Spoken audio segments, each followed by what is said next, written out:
Hey! It's a new day. It's another day to be grateful every day. And samahan nyo ako kasi kumukuha ako ng Madre de Agua at tuturo ko kayo kung paano magtanim ng Madre de Agua. Ayun o, ito yung mga nakuha na natin. Ayan, hindi ko pa siya na-videohan. Ito yung mga dahon. Ayan, no? And ito yung mga Madre de Agua natin. Ayun o, sobrang lalaki. Diba? Ayun o, kung nakikita nyo ba? Ayun o, pakita natin. Ito yung kinuha ko na. Ayan, nakuha ko na yan. Tapos, ayun yung iba pa. Hindi ko pa nakuhaan. Ito, yung mga naputol ko na. Ayan. Lalaki, di ba? Ang dami naming tinanim. So, almost year na to. Kaya, sobrang lalaki na. Parang silang mga puno sa sobrang laki. And, sobrang dami nilang dahon. And, green na green yung dahon nila. Kaya, ito yung mga gusto talaga ng mga alaga nating hayop. Na for example na lang ng baboy, ng manok, ng kambing, ng sheep, ng rabbit, kalabaw, baka, at iba pa. So, ayun yung gustong-gusto nilang kainin. So, good news din. Sobrang dami naming tinanim, no, dati, no?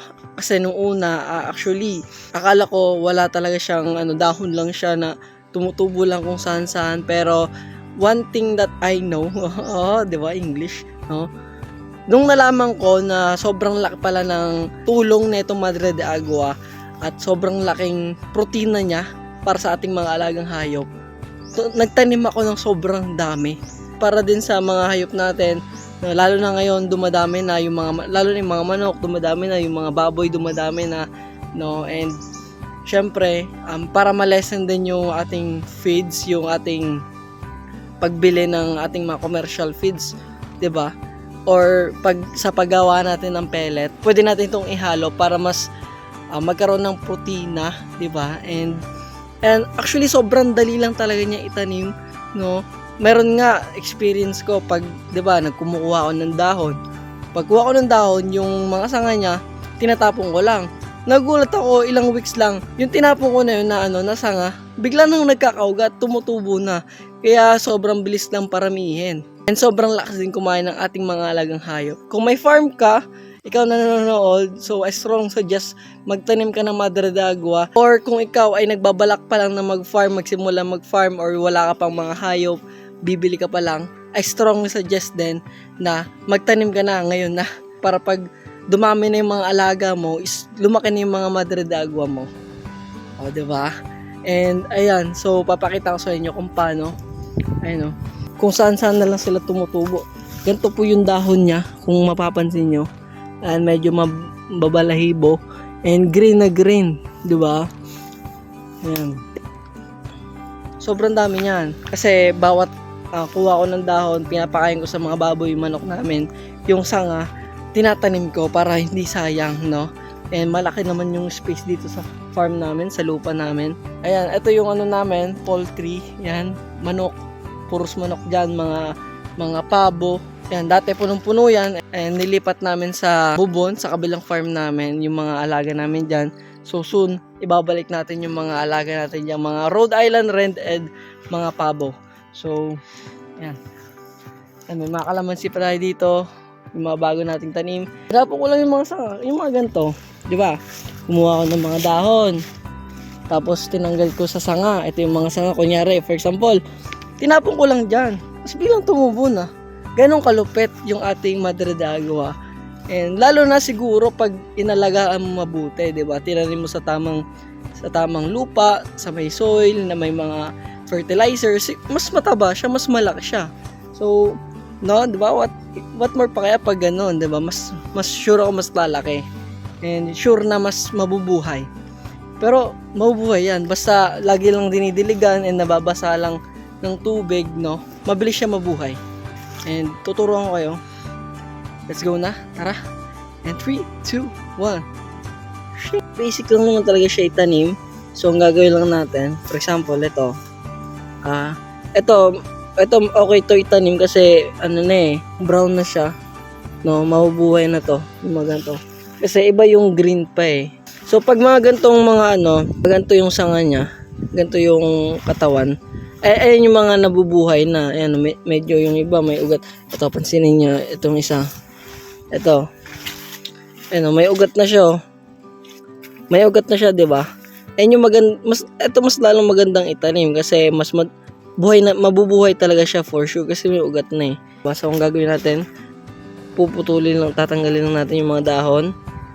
Diba? Ganyan lang natin. Yan. Madali lang siya.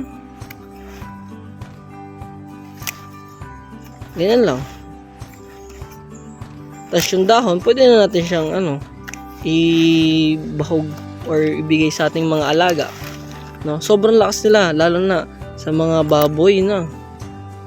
Pag snack time nila, excited yan. Pag may dala akong ganito. Pero actually, yung piggery natin nasa Bubon nasa kabilang farm natin 'di ba? Meron din kami doon mga Madre de Agua, kaso nga lang ubos na kasi ang lakas nga kumain ng baboy, no? So buti meron pa tayo dito marami din sa padla sa kabilang farm. Kaya hindi sila maubusan. Gagawin din namin tong pellet, nasalo namin sa darak, 'di ba? Para dagdag protina din. Kaya na siya, guys. Basic lang, 'di ba? Parang 1+1 lang sa sobrang basic. And syempre pwede natin tong ibenta. Bala ko nga ibebenta ko to. Kasi may mga umu-order din sa akin. Tapos ang lalayo. So iniisip ko pa kung paano yung shipping fee or paano ko ba siya mapapadala nang hindi masisira. Actually tumatagal naman siya pero LBC kasi medyo maarte. Hindi pumapayag ng mga ganito. So gagawan pa natin ng paraan. Mamaya papakita ko sa inyo pag pinakain ko na sa aming mga baboy. Yan na siya. Tapos doon ko iniipon yung mga sanga. So dito naman is ituturo naman natin kung paano na siya itatanim. So ito, kung ano yung itatanim banda dito sa may sanga na. Kunyari may sanga na tayo. Gantong gagawin natin. Meron siyang may parang linya siya. Di ko alam kung bukong sa Bisaya. Di ko alam kung anong tawag sa Tagalog. So ganito, may dalawang linya. Ito, di ba may mga linya yan. May mga linya. Ito may linya. Ito may linya. So, gagawin natin, ang itatanim natin, itong linya na ito, tapos ito yung dulo. So, ito, nakapili ako ng may ugat. Kasi para sure na mamunga siya. Diba? Gagawin natin, i-horizontal natin sa at para ito yung palatandaan na diyan natin siya itatanim. Ito yung tutusok na sa lupa. Diba? Ito yung linya na sinasabi ko. Yan, patusok. Dito naman, dito ko siya puputulin. Dito.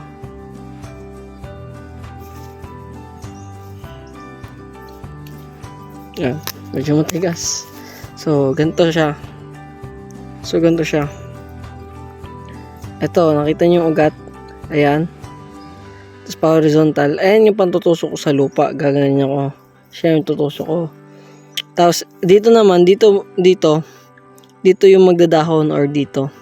Yan, pag pag naugat na siya, pag kumalat na yung ugat dyan, nabuhay na siya talaga, dito yung lalabas yung dahon or dito. Depende. Diba? Yan, sure na mabubuhay na to. Gagawin na natin is, pagtanim natin, didiligan natin, at kung mas better, may pataba, diba? Lagyan natin ng fertilizer para mas mabuhay, sure talaga yung 100% mabuhay. Tapos i-check natin kung paano siya, ganito naman kung paano siya i-check kung buhay pa ba to. So gagawin lang natin is babalatan dito, babalatan natin siya, kukurutin lang natin siya or gaganyan lang natin. Kung napapansin nyo guys, ayan, diba, green. Kung green pa yung itong kinurot ko, kung green pa yan, ibig sabihin buhay pa siya. Diba? Pwede pa siyang itanim. So mabubuhay pa siya. Pero pag kurot mo pero brown na, hindi na yun mabubuhay. So ito naman, try naman natin. So ito medyo maliit, no? Horizontal. Yan, ito wala tong ugat. Ito straight lang. Ito, dito itutusok sa lupa at dito tutubo yung dahon or dito. Pwede nga dito putulin Pwede nga dito Para kung kung gusto nyo matipid or mas marami kayong magagawa, pwede dito. Pero akin, tatlong linya para sure talaga. Ayan, ito wala tong ugat, so mahubuhay pa rin siya. So ayan, tapos na tayo gumawa ng ating ipang tatanim na Madre de Agua, yung mga sanga, and meron na tayong mga dahon. Nilagay na natin sa sako. Ito, papakita ko. Ayan, nakikita nyo ba? Ito yung mga itatanim natin, oh. Ayan yung mga itatanim natin, guys. Nasa baba niyan is puro yan dahon. At yan yung ibibigay natin sa ating mga alagang baboy and manok para snack nila, no? Pupunta na tayo sa kabilang farm namin sa Bubon. And tara. And 3, 2, 1, let's go! Ayan. Oh, tutry natin. Oh, excited, oh. May nahulog pa. Diba? Tingnan ka, grabe sila kumain ng Madre de Agua. Wait lang. Ayan. Pakainin pa natin yung isa. Nahulog. Oh. Kain ka. Ganyan sila kalakas kumain ng Madre de Agua. Diba? Favorite nila yan eh, snack. Ayan. Di pa nasasimento dito banda sa daanan. Lechonin. Pwede ng lechon. Ito. So, ayun guys. So, ito yung isa sample natin. Yung iba, tinanim natin doon sa kabila. So, ito naman, yung sample natin.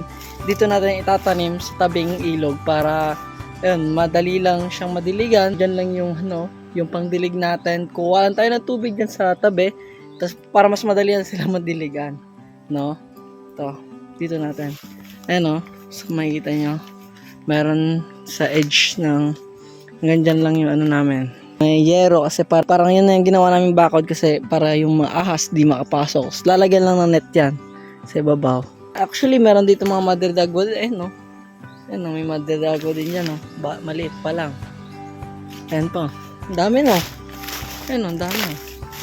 Madre de Agua yan, guys. Ayan. Isasalo lang natin yan dito. Ayan pa. Ito yung ilog na maliit.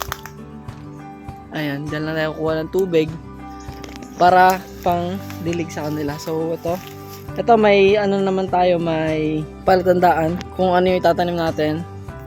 Nilagyan ko siya ng horizontal yung pagputol ko. Ano yung nakikita nyo? Horizontal. Kasi para alam ko kung saan siya itutusok. Tapos, yung kinuha ko is may mga ugat-ugat na. Ayan, yan. Ayan, blurred. Ayan, may ugat na. Para sure na talaga natutubo kaagad. Diba? So, tara guys, samahan niyo ako sa pagtanim. So, magbubungkal lang tayo ng lupa. Unti lang, tutusok lang natin to. Pero strong suggest talaga, meron mga fertilizer or pangpataba ng lupa para mas sure talaga na lumaki at mas mabuhay.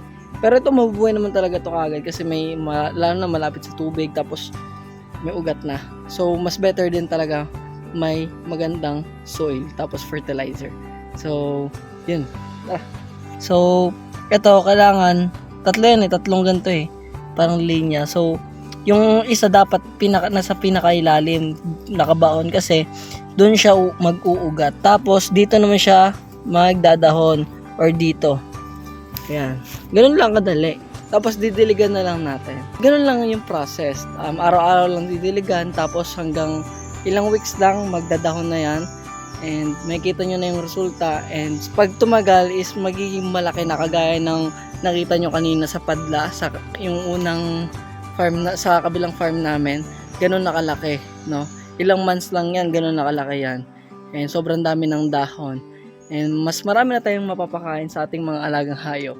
And ayun lang for today's vlog. So maraming salamat sa panonood. Please like, comment, and subscribe to my channel para mas marami pa akong magawang video and mas marami pa akong ma-share sa inyo. And see you sa next video. Bye-bye!